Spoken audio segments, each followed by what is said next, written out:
নমস্কার, বিবেকচিত্র থেকে আবার এলাম আপনাদের কাছে। History repeats itself. 100 বছর বাদে আবার সেই ইতিহাসের পুনরাবৃত্তি আমরা দেখতে চলেছি। যাদের জন্য আজকে আমাদের এই স্বাধীনতা আমরা ভোগ করছি, সেই সব শয়ে শয়ে মানুষ যাদের আত্মহুতির জন্য আজকে এই স্বাধীনতা আমরা পেয়েছি, তাদের মধ্যে একজন নেতাজি সুভাষচন্দ্র বোস, যার স্পিচ আপনারা শুনছেন। তখন আমাদের এই স্বাধীনতার জন্য ওনারা হাজার হাজার মানুষ তখন নিজের বলিদান দিয়েছেন। কিন্তু আজকের দিনে কিছু কিছু পকেটে এখনো আমরা স্বাধীনতা পাইনি। সেই 100 বছর আগেকার ইংরেজ ভারত ছাড়ো, ইংরেজ ভারত ছাড়ো, ইংরেজ ভারত ছাড়ো, ইংরেজ ভারত ছাড়ো, ইংরেজ ভারত ছাড়ো। তখন শুধু স্লোগান ছিল ইংরেজ ভারত ছাড়ো, ব্রিটিশ তুমি ভারত ছাড়ো, ইংরেজ তুমি ভারত ছাড়ো। তখন তার সেই ইংরেজদের সাথে বাঙালি পুলিশ ছিল। আর আজকালকার দিনেও সেই বাঙালি পুলিশ কতগুলো পকেটে আমরা এখনো স্বাধীনতা অর্জন করতে পারিনি। সেই জায়গাগুলোতে এখনো আমরা পরাধীন অবস্থায় রয়েছি এবং আমাদের পরবর্তী জেনারেশন তারাও কিন্তু সেই পরাধীনতাই বশ্যতা স্বীকার করে তাদের চলতে হবে। এটা হচ্ছে আমার মতামত।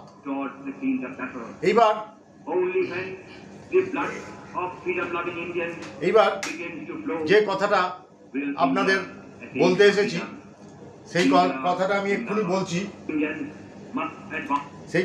এক্ষুনি বলছি যে ঠিক আজ থেকে 100 বছর আগে, তখন হচ্ছে 13ই এপ্রিল 1919 সাল, 1919 জালিয়ানওয়ালাবাগে শয়ে শয়ে মানুষকে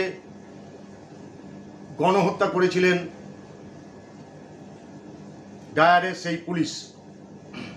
জেনারেল ডায়ার তার আর্মস দিয়ে শত শত মানুষকে পাঞ্জাবে অমৃতসরে সেইখানে একটা বৈশাখী উৎসব চলছিল, সেই উৎসবে শয়ে শয়ে মানুষ মারা গেছে। তার ঠিক 1919, এটা 2024, 19, 20, 21, 22, 23, 24, মানে 105 বছর ঠিক আগে।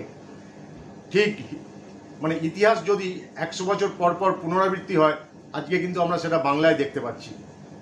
এরপরে বিনয় বাদল দীনেশ 8ই ডিসেম্বর 1930 সালে রাইটার্স বিল্ডিং অ্যাটাক করেছিলেন এবং সেখানে সিমসন তাদের হাতে নিহত হন।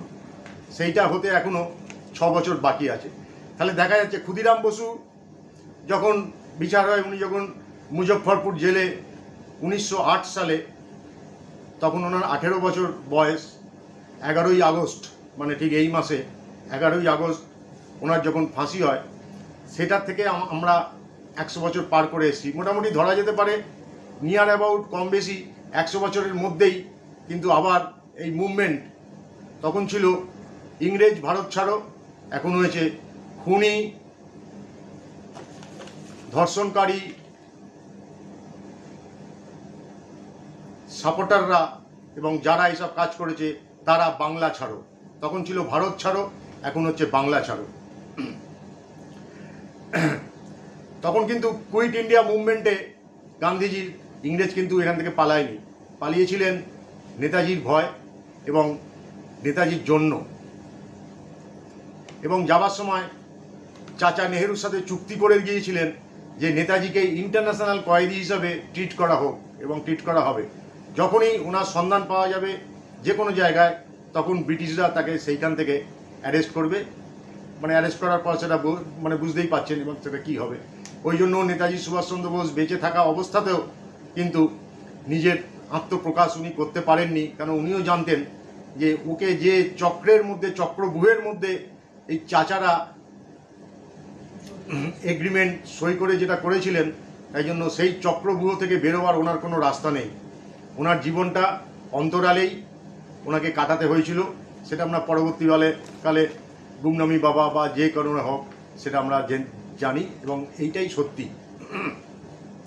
আর দেখবেন কিছু এগিয়ে থাকা সংবাদপত্র, যেমন সঙ্গে দমন, তারপরে 36 ঘন্টা, তারপরে আরও কিছু কিছু আছে। এই সংবাদপত্র বা এই চ্যানেলগুলো দয়া করে আপনারা কেউ দেখবেন না। এরা হচ্ছে ক্রাইম সাপোর্ট চ্যানেল। এরা সবসময় ক্রাইমকে ঢাকা দেওয়ার চেষ্টা করে এবং মোটিভটাকে ঘুরিয়ে দেওয়ার চেষ্টা করে। সুতরাং এই 3টে চ্যানেল যথারীতি আপনারা বর্জন করুন।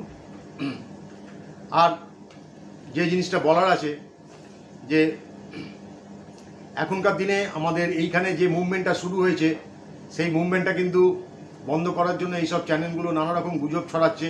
কিন্তু এই মুভমেন্ট মানে আমার যা মনে হচ্ছে, সেই বিগত 100 বছরের যে মুভমেন্ট ইংরেজ ভারত ছাড়ো, সেই মুভমেন্ট কিন্তু আবার এখন খুনি ধর্ষণকারীর সাপোর্টিং যারা আছে তারা বাংলা ছাড়ো, এবং এইটা সফল হবেই 100-200%।